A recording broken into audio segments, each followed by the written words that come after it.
경제하는 사람들의 마음을 읽어보는 호모 이코노미쿠스입니다. Good morning, Theodore. Good morning. You have a meeting in 5 minutes. 이렇게 단순히 일정만 알려주는 정도의 AI 비서는 이제 명함도 못 내밀 처지입니다. I've been seeing Samantha. I've never loved anyone the way I love you. Me too. Now we know how.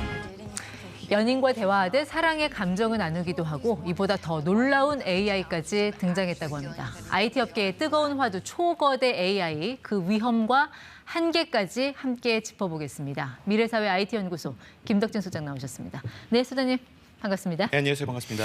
이제는 AI라고 해도요. 네. 그렇게 많이 놀랍지는 않아요. 아, 요 몇 년째 다양한 하도 뭐 AI를 이것도 보셨군요. 한다, 저것도 한다 하는데 이 GPT라는 이름이 붙은 네. 챗봇, 네. 챗 AI, 네. 얘는 정말 놀랄만한 아이입니까? 네, 뭐 실제로 테슬라의 창업자인 일론 머스크도 이번 챗 GPT를 보고 보시는 것처럼 정말 위험하니만큼 강력한 AI다 이렇게 얘기를 했어요. 실제 이 챗 GPT는 오픈 AI에서 만든 고성능 AI 언어 모델인데요. 네. 기존에 이제 GPT-3 버전이 있었는데 그게 조금 더 업그레이드된 3.5 버전이라고 보시면 될 것 같고요. 예. 이런 것들이 이른바 요즘에 가장 화두가 되고 있는 초거대 AI 종류 중에 하나다라고 설명을 드릴 수 있을 것 같아요. 초거대 AI라는 게 그 네. 거대하다는 게 어떤 의미예요, 정확히? 뭐 용량이 거대하다는 네. 건지, 학습 그 능력이 거대하다는 건지. 네, 초거대 AI 말씀하신 그 두 가지가 다라고 보시면 될 것 같은데요. 일단 데이터량도 엄청나지만 네. 가장 중요한 것 중에 하나는 인간의 뇌랑 거의 비슷해지려고 하는 거예요. 그래서 인간의 뇌에 정말 많은 신경세포가 있거든요.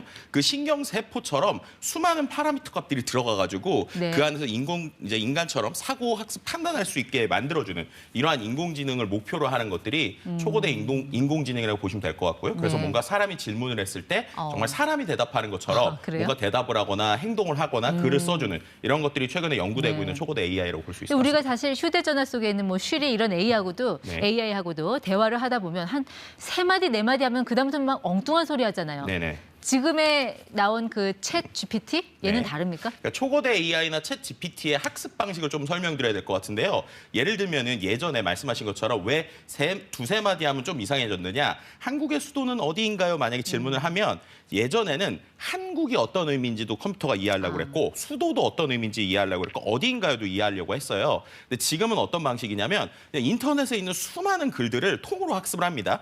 그랬더니 대부분의 글이 한국의 수도가 서울이다라고 표현이 돼 있는 거예요. 그러면은 한국의 수도 다음에 서울이 확률적으로 높이 나올 것이다. 라고 해서 서울이라는 걸 답변으로 주는 방식이라고 보시면 될 것 같아요. 그러니까 네. 쉽게 말하면 영어에서 우리가 빈칸 채우기 하듯이 한 칸 한 칸 채우는데 이게 맞다 틀리다를 네. 확률상으로 보는 이런 방식이라고 보시면 될 것 그러니까 같습니다. 이제 어떤 단어의 의미뿐만 아니라 전체적인 문맥까지 다 이해를 해서 네. 답을 하는 수준까지 왔다라고 보는 것 같은데, 자 그러면 우리 이 똑똑한 챗 GPT 네. 한번 직접 질문 한번 던져볼까요? 네, 그러시죠. 네. 제가 일단 제 머릿속에 있는 단어 중 가장 어려운 단어를 하나 갖고 왔습니다. 네. 양자역학.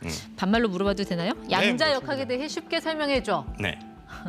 네, 저렇게 보게 되면 저렇게 이제 질문을 하면 저 챗 GPT가 보시는 것처럼 정말 매끄러운 형태의 문장들을 막 쓰는 걸 볼 수 있습니다. 저게 예를 들면 양자역학에 대해서 질문했기 때문에 양자역학에 대해서 그 다음으로 나오는, 그러니까 확률상으로 다음으로 나오는 빈칸을 계속 채우면서 네. 저런 맥락을 만들었다고 보시면 될 것 같아요. 하나 더 던져볼게요. 그러면 네. 양자역학에 대한 아인슈타인의 생각은 어땠을까? 네. 자, 이러면 뭐라고 답이 나올까요? 네, 뭐 말씀해 주신 것처럼 그렇게 또 저희가 챗 GPT한테 물어보면 답변을 저런 식으로 해주는 거죠. 아인슈타인과 양자역학이라고 하는 두 단어가 들어간 수많은 인터넷 글들을 학습한 다음에 그 안에서 맥락을 주는 건데요. 근데 앞에 글이랑 뒤에 글 자세히 보시면 얘가 아까도 저희가 양자역학에서 설명해달라고 그랬잖아요. 네. 근데 설명이 아니라 계속 뭔가 돌아 빙글빙글 맥락에 대한 이야기만 하는 것 같은 느낌 아마 드셨을 거예요. 맞습니다. 근데 그게 왜 그러냐면 아까 앵커님께서 그러면 이 GPT가 모든 내용을 이해하고 있느냐? 그렇지 않아요. 이해하는 게 아니라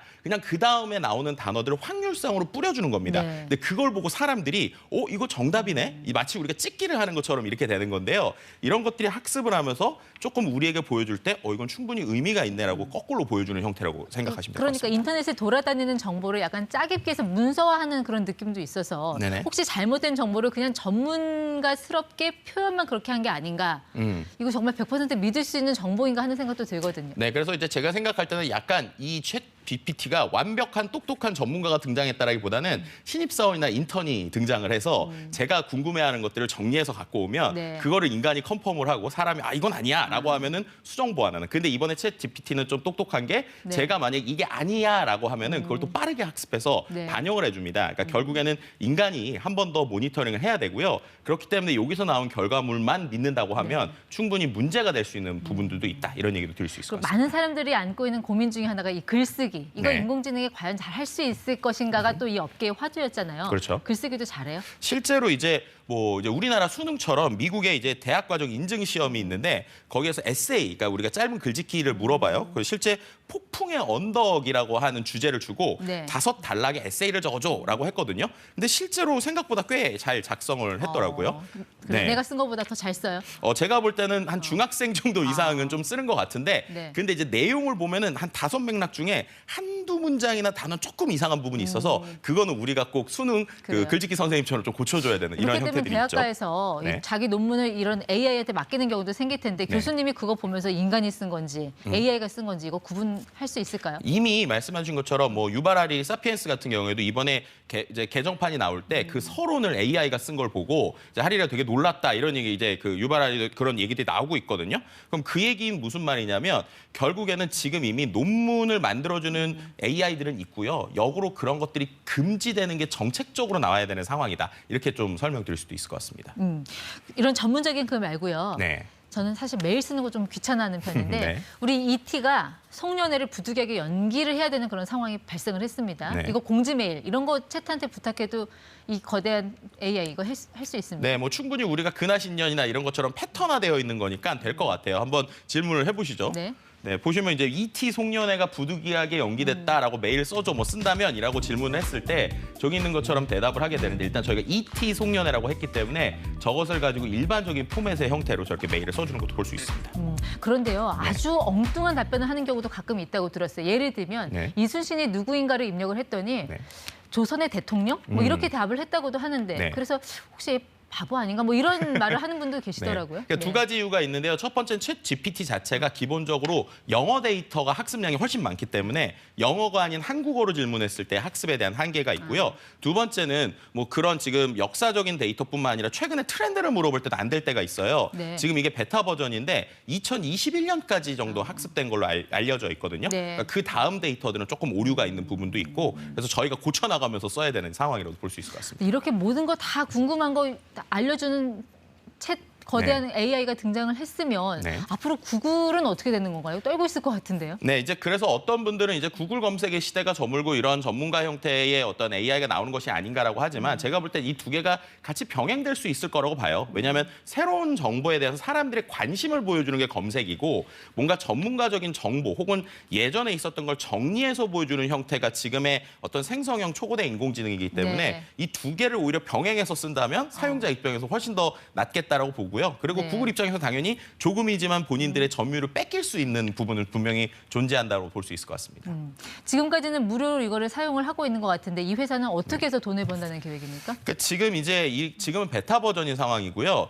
이런 사용을 얼마큼 할 때마다 API당 얼마, 아니면 사용당 얼마 이런 식으로 향후에는 비용이 예측될 것으로 보여요. 그런데 이제 지금이 GPT 3.5인데 말씀드렸던 대로 그 다음 버전인 GPT-4가 이제 내년에 좀 출시를 지금 대기하고 있거든요. 그래서 제가 볼 때 이번에 나온 건 GPT-4를 앞에 두고 약간 본인들의 실력을 보여주려는 하나의 마케팅이 아닐까 네. 이렇게 예상해 볼 수도 있을 것 같습니다. 정말 이 AI가 못하는 건 뭘까요? 이제 인간은 뭘 해야 좀 차별성을 가질 수 있을까요? 이런 고민까지 하게 되는 시간이었습니다. 지금까지 김덕진 소장 함께했습니다. 오늘 말씀 고맙습니다. 네, 감사합니다.